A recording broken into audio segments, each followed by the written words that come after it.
উফ, আজ খুব ইচ্ছে ছিল বাগানে বসে পিকনিক করব, কিন্তু একা একা কি আর পিকনিক জমে? মাও কাজে ব্যস্ত, আমার সাথে খেলার কেউ নেই।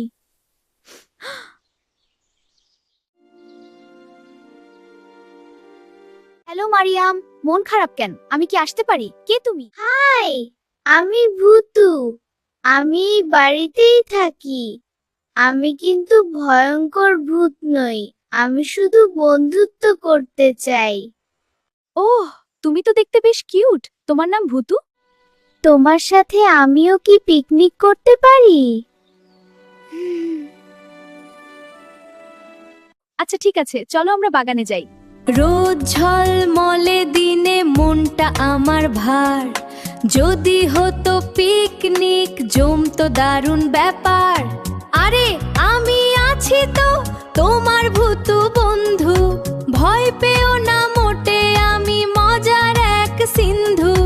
চলো যাই পিকনিকে, মজা হবে খুব।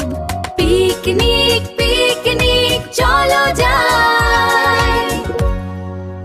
ভূতু, তুমি কি জানো পিকনিকে কি করতে হয়? আগে সবার সাথে খাবার শেয়ার করতে হয়। আচ্ছা, দাঁড়াও, আমি ম্যাজিক জানি। ওয়াও, এটা কি সুন্দর! বাহ, ধন্যবাদ ভূতু। কিন্তু মনে রাখবে, কারো জিনিস না বলে নিতে নেই, এটা ভালো কাজ নয়। সরি মারিয়াম, আমি আসলে তোমাকে সারপ্রাইজ দিতে চেয়েছিলাম। পরের বার আমি জিজ্ঞেস করে আনবো।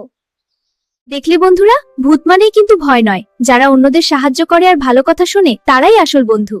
আর আমরা সবাই মিলেমিশে থাকলে পৃথিবীটা অনেক সুন্দর হবে। টাটা।